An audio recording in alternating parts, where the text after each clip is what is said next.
welcome to The Economic Lens. I'm your host, Krish Mehta, and I'm thrilled to have you join me on this journey where we dive deep into the world of business, economics, and finance.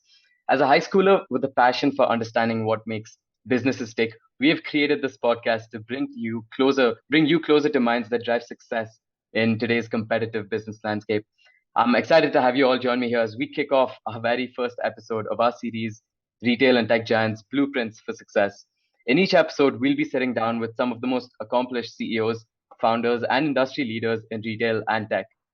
These are the titans who are shaping currently the future with groundbreaking strategies, bold innovations, and unparalleled growth. So we'll dive into their journeys, uncovering the challenges they've faced, the strategies that set them apart, and the visionary thinking that drives their success. So without further ado, let's introduce a very special guest here today, Mr. Vishak Kumar, CEO and Executive Director of Aditya Birla Fashion and Lifestyle. A veteran in fashion and retail, and I think a man who needs no introduction. Someone who's single-handedly built India's largest branded fashion company. A company that houses many, many well-known brands like Louis Philippe, Van Heusen, Allen Solly, American Eagle. So, of course, when having such an influential figure on the podcast, sir, it is naturally an absolute pleasure to have you here with us to discuss, some of the most pertinent questions that comes across young individuals such as myself. So again, without any delay, let's jump right into the podcast. So if you don't mind, let's first talk a little about your career journey. I mean, it is quite remarkable to learn that you joined this company as just a management trainee and rose to the position of an executive director over the span of 3 decades. Could you share your career journey? What has helped you become so successful over these, last few years? Specifically, has there been a key set of incidents that has been, instrumental in shaping your journey, and learnings, which can inspire people like me?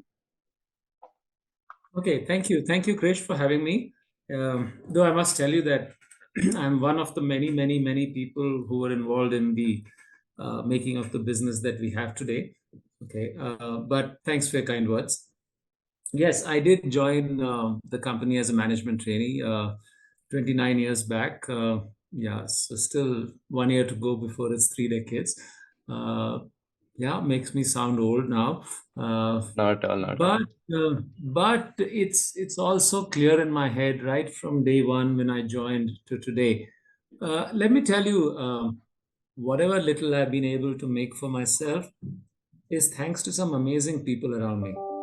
You know, the first recipe for a good career is to join a place which you will enjoy working in. Join a business that you think you will enjoy. So enjoy what you do and do what you enjoy would be the first filter. Smart people like you will have lots of choices, but what will be very critical is to be where your heart takes you, right? And then of course excel in it, do well in it. Also important that at least I was very fortunate to have some very early excellent bosses, right? They shape your career better than any institutions can. In fact, they were institutions in themselves. So yeah, it is useful to gravitate towards some really strong leaders. I did that to a lot of benefit for myself. Um, Working in a good company, working in a professional organization like the Aditya Birla Group again has its huge benefits that you're constantly in a culture which fosters learning, development, respect for individuals, etc. So it is very critical to choose the right organization when you're building your career because you need to be in a place which respects you as a professional and helps you to grow, to learn, to contribute, and to, of course, enjoy what you're doing. So I guess these would be some of the ingredients of a good career. And early in your career, sometimes we get into things like peer pressure. Oh, everybody is joining that place, so it must be good. Or everybody Hmm. is joining that sector, so that sector must be good, etc. I think to each their own. It's very, very important that you don't succumb to that peer pressure and do what you really think you will enjoy. Go to a place where you think, do your research, solid research, talk to people who work in that organization, talk to people who are in that sector to see if this is what I'm really going to enjoy, and then go ahead and do that. Right. Well, thank you for that. I think you talked a lot about leaders and how they've been instrumental, in shaping the next generation of CEOs. So, as a leader yourself, I mean, I'm sure you get asked this question a lot, but as the CEO now of your company, how exactly would you go ahead and define your leadership style? I mean, it is a fact that leadership styles differ by quite a bit from CEO to CEO, but the point remains it is crucial to shaping the success of your company. So, how exactly would you define uh, the leadership style that you have in your own company? Okay. Of course, like you said, it is situational as well. The same leader has different roles to play in different situations. I was a very different leader during the COVID years than when things are, touch wood, back to normal. I would say at a very broad level, I have a lot of admiration for the Toyota, the some of the Japanese companies, their styles of leadership, which are built around servant leadership, where the leader's job is to make his people successful and his job is to serve them. So I have tried to imbibe some of that in Hmm. my thinking to be a servant leader. It's also important, for a leader to recognize that you're constantly in different time zones. At one level you're solving here and now challenges, issues, etc. You're solving for this quarter's numbers, this year's numbers, targets, etc., costs. But another level, very critical, that a leader is able to see the likely future for the organization and for the business, and help take the organization towards that direction. And it is very important that you constantly stay paranoid in that, never be satisfied with the status quo. While, it is important to have a stable business and organization, you got to be constantly looking at what could be different black swan events, what could be different events which could change your business model, change your ways of working, etc., and be prepared for that so that the organization is nimble and agile to be able to take on these challenges. I would probably add that for a good leader to recognize that you're only as good as the team that you have is an important starting point. If you recognize that, and work hard towards building a very strong team of leaders, very strong team of achievers, that is that's usually likely to meet with success. Right. Never be satisfied with the status quo. A great quote that I guess resonates with me a lot because you could say it applies to almost everyone, even a high schooler as me, because being satisfied with what you are currently is obviously not what you want to be looking at. So I guess becoming Who's a a little leader you more, look up to, Krish? huh? Who's a leader you look up to? I guess we have a leader in my own family. I guess my dad is a leader. Hmm. So, hearing the stories that he has to share every day around the dinner table, that kind of really, inspires me to, push what I can, the things that I can control, push them to their limits, to see, Hmm. to really uncover the potential that I have. And obviously, I'm still a high schooler, but that really gives me the ambition to push forward through the years. Yeah. Yeah. So yeah, that's one great leader we have in the family. And of course I'm interviewing you right now as well, so these quotes that you drop, never be satisfied with the status quo, that is also quite an inspirational quote. But I guess, yeah, getting a little more specific to the fashion and retail industry, what do you think are the current trends in the fashion retail industry? How do you as a company stay ahead of the curve, in not only identifying these trends but also implementing strategies quick enough to ensure that you still remain competitive? The first thing, you can be sure of, and you can ask this question at any point of time. The one trend that you can be sure of, that it's changing. Okay, so one guaranteed trend in our business is that whatever it is will not be. All right, and things will keep changing. So it could, and of course, we have many business segments. We operate in men's, women's, children's. Within that, also different usage occasions, casuals, formals, wedding wear. sportswear, and so on. So it's very hard to give you one-liners here, but all I can tell you is this, that you got to constantly have your eyes and ears on the ground. Consumers will give you some indications, but very critically, you got to have, there's a German word for this called Zeitgeist. Okay. Zeitgeist is which basically means the spirit of the times. A good fashion business must pick up the spirit of the times. Okay, so when there is, let's say, look at India today, and there's a lot of national pride in the Mm-hmm. Mm-hmm. zeitgeist. Okay, it will get reflected in different kinds of fashion trends. All right, let's say if there is fitness in the air in the zeitgeist, Mm-hmm. it will reflect in the kind of fashion trends which will be there in the business. All right, uh, celebration of the good life, if that is the zeitgeist, you will see that reflected in wedding wear. You will see. So even before you look at actual product trends, very important to look at societal trends to get a good sense of the zeitgeist.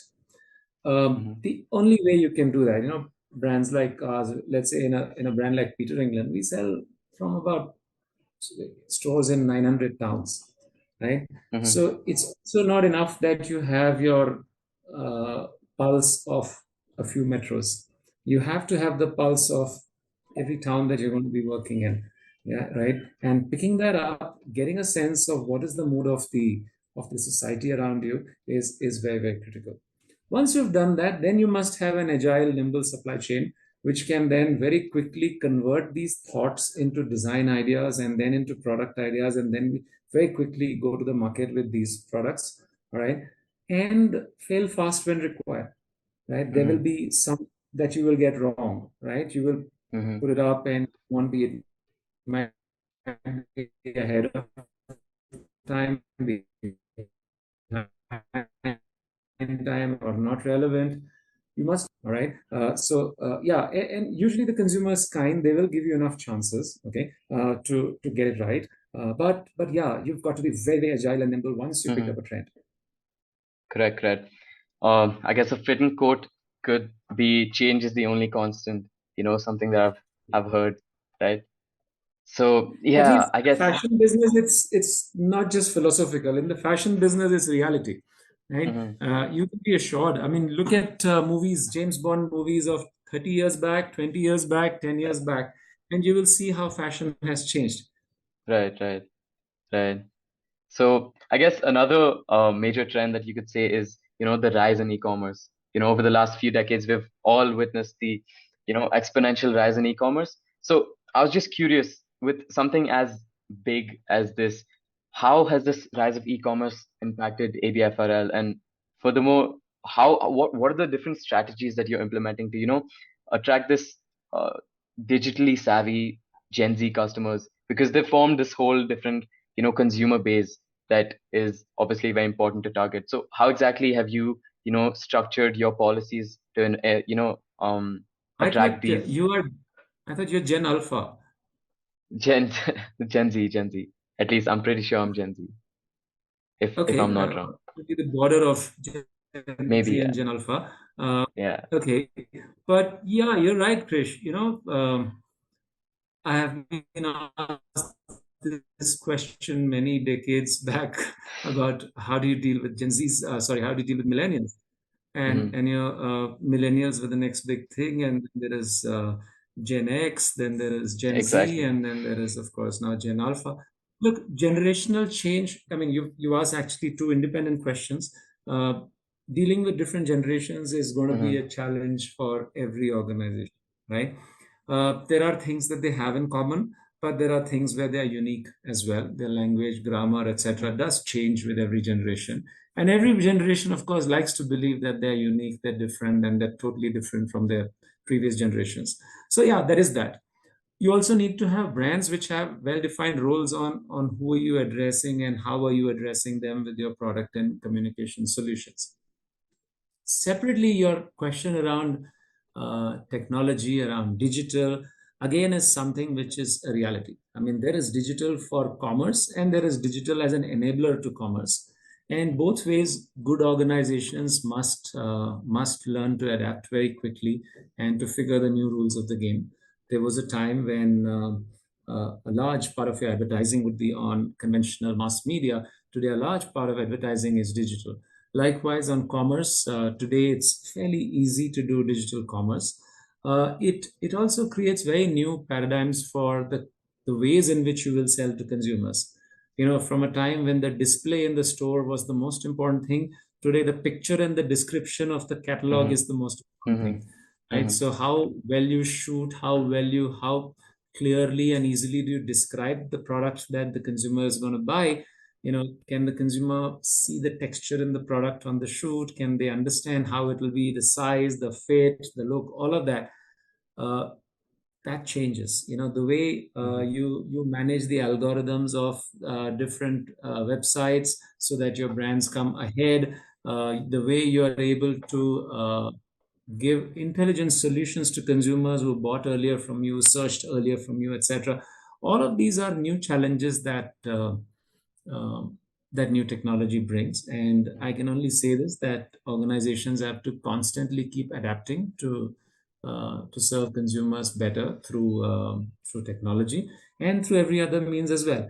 For instance, many people don't realize the importance of supply chain in the e-com world.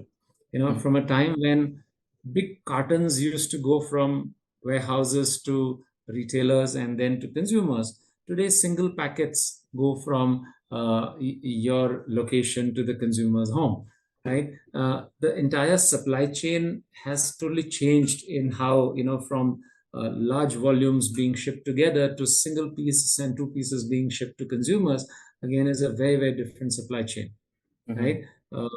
So I guess I can only say this, that organizations must have the mindset to constantly evolve with changing consumer needs. And let me assure you, this won't be the last technology breakthrough. There will be Exactly. many, many more. This will look old fashioned in 10 Yeah. years. By the time you guys are running companies, it'll be, remember the days when we used to have e-commerce. Yeah. Yeah. So it Yeah. will keep changing. And I guess, like I get said, you will have to constantly find ways to adapt to that change.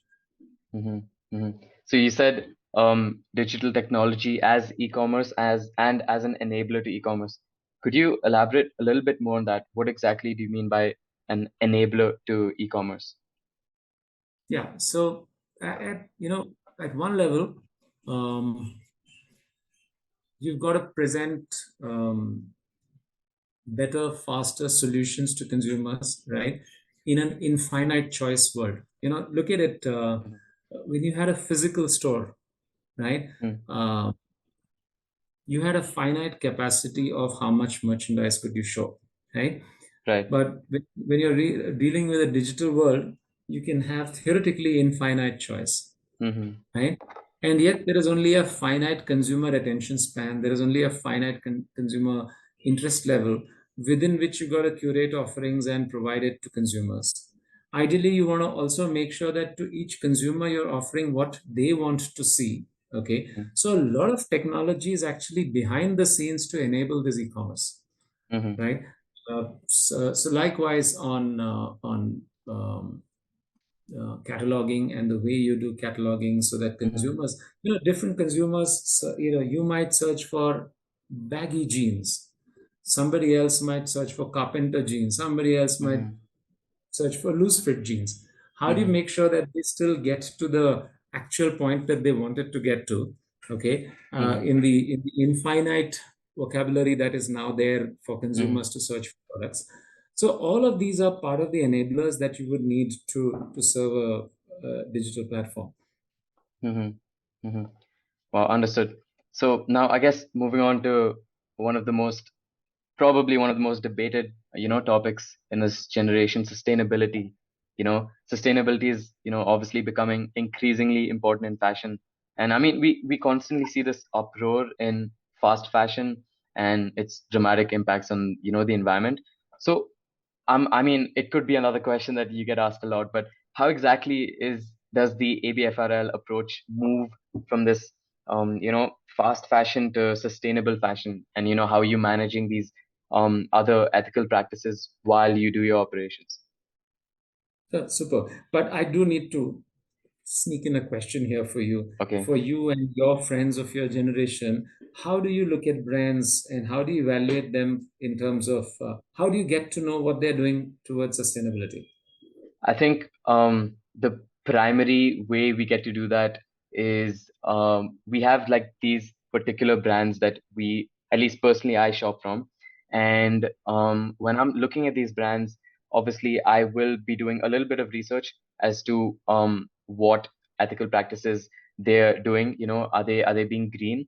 And I think something we've seen is sometimes brands and companies come in the news for doing something that is totally against the environment. That is when you know that, oh, this is the brand that I will kind of reduce shopping from, or I will stop, shopping from. So that is potentially one of the ways that research, I guess, is probably one of the ways, because although it sounds a little tedious, but I think personally that is something that I do. And I think having after you do that for a while, you start understanding that, oh, these are the XYZ brands that aren't as sustainable as they claim to be. There's this concept of them being pretentious. Then they're not actually being as green as they're claiming to be. So that's research, I guess, is probably one of the ways we know that these Yeah. are the brands that aren't being green. So Krish, there's a word for what you just described. It's called greenwashing, right? Okay. And Okay. there are a lot of organizations who,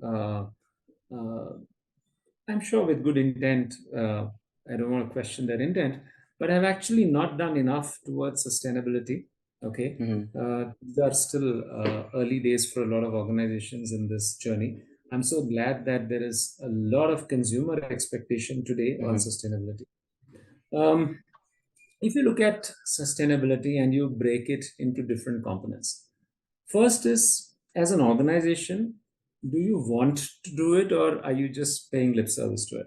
Mm-hmm. I can safely tell you this that the Aditya Birla Group and ABFRL, in that sense, uh, have walked the talk for many, many generations.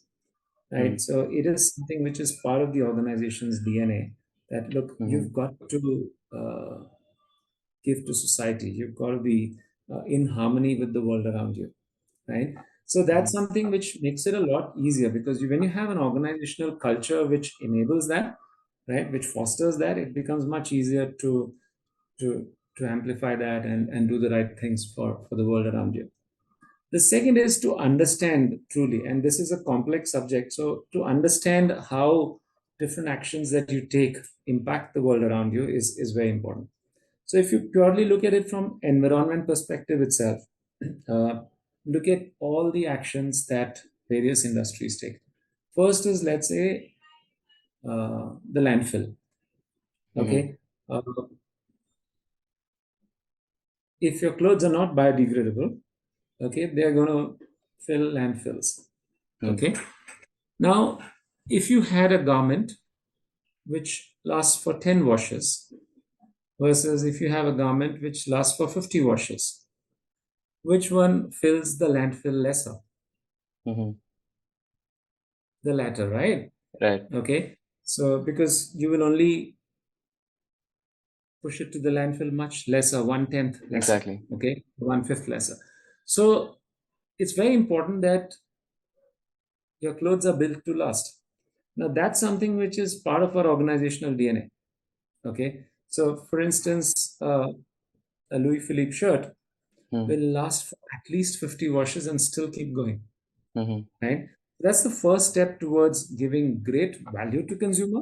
It looks new even after many, many washes, but it also hence reduces the amount of consumption and hence impact on landfill that you need. Mm-hmm. The second is use of good cotton, which uses less water, less pesticide, etc. The what it does to the water table, to the soil around you, etc. Then there is stuff that you do which is around natural dyes versus chemical dyes. Then there's stuff. So there is an entire uh, world to even environment and its impact. And I can Mm-hmm. tell you this, in our organization, which by the way, ABFRL was rated the most sustainable fashion organization in Oh wow. Asia recently. So Mm-hmm. we do a lot of that as a very structured approach. Okay.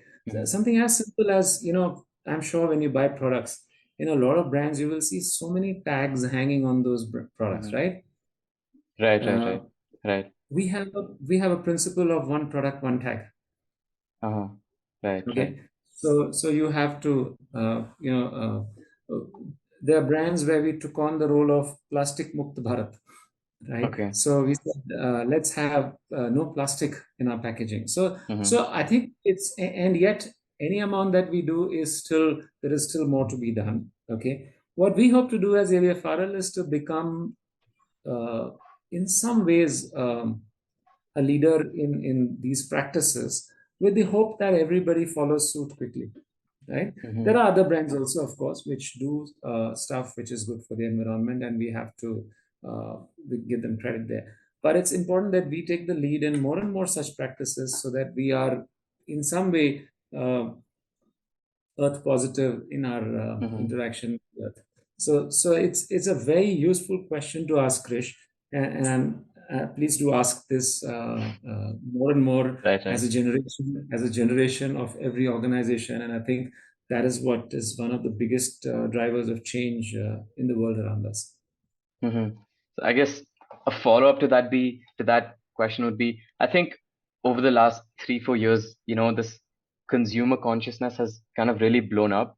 I mean, personally, I guess I could say that uh, companies and firms didn't really treat the fact that, oh, consumers will actually make a drastic change in the spending patterns if they discover that what you're doing is not sustainable. So an interesting fact that I found was from the popular consulting firm McKinsey. Their survey showed that 57% of consumers made significant changes to their spending patterns based on the information that they received on if the company was green or not. So I guess, would you really think, do you think companies are underestimating this consumer consciousness and their effect on how much it can actually impact their sales and revenue? Because it's actually become quite a big thing. We see this idea of cancel culture, if you've ever heard of it. It's become quite a big thing, as soon as anyone gets wind of a company that's not following the green approach, there's a dramatic shift in the consumer trends, as far as the buying is concerned. So do you think companies are underestimating the fact that consumers actually have this sort of a power over their spending patterns? And do you think that uh, either you as a company or other companies need to do much more for keeping the climate change agenda in mind? So first, Krish, I'm a little more optimistic. I do believe that companies, especially good companies, and once good companies take the lead on subjects like this, then the industry follows. Hmm. I think and I'm not just saying it in my industry. I'm saying this across multiple industries, that you can see change. So I'm a lot more optimistic. The larger question will be, can it happen fast enough Right, to right. to avert some irreversible challenges? So, Hmm. but I'm optimistic that uh, this balance of organizations and providing products which are sustainable in multiple dimensions, okay, is I think, yes, it is moving in the right direction. Hmm. There is no taking away from the fact that this is real and this needs to be done. I see this, when you are in various meetings with investors, etc. These are very large questions today, right? Hmm. So people are asking these questions even before they're asking profit questions and sales and Hmm. revenue questions, etc. Hmm. So I do think that the industry is moving in the right place. Hmm. Hmm. Well, that's, I guess, great to hear. I guess, rightly as you said, the question is it fast enough? Yeah. I guess, to end this whole thing, a question from, I guess, me and people like myself. What advice would you give to young individuals who, aspire to pursue a career in business, in this business world? And, aspire to become leaders like you, because what you've achieved, I guess, is remarkable to say the least. So is there a specific set, are there specific qualities that leaders like you look for in young individuals when they join companies? So as a broad set of advice, what would you tell us, young individuals, what can we do to actually become leaders in the business world? Super. I think it's a lovely question. Thank you for that. First, you must enjoy what you do. All right. Mm-hmm. And even as you go through your academics, go through your process of studies, etc., study stuff that you enjoy studying, learn stuff that you enjoy doing, etc. Okay. So if you've got a reasonable sense of the kind of world that you're going to go into, enjoy that process, right? There will be grades and there will be exams and there will be stuff, but you got to enjoy the ride, Mm-hmm. right?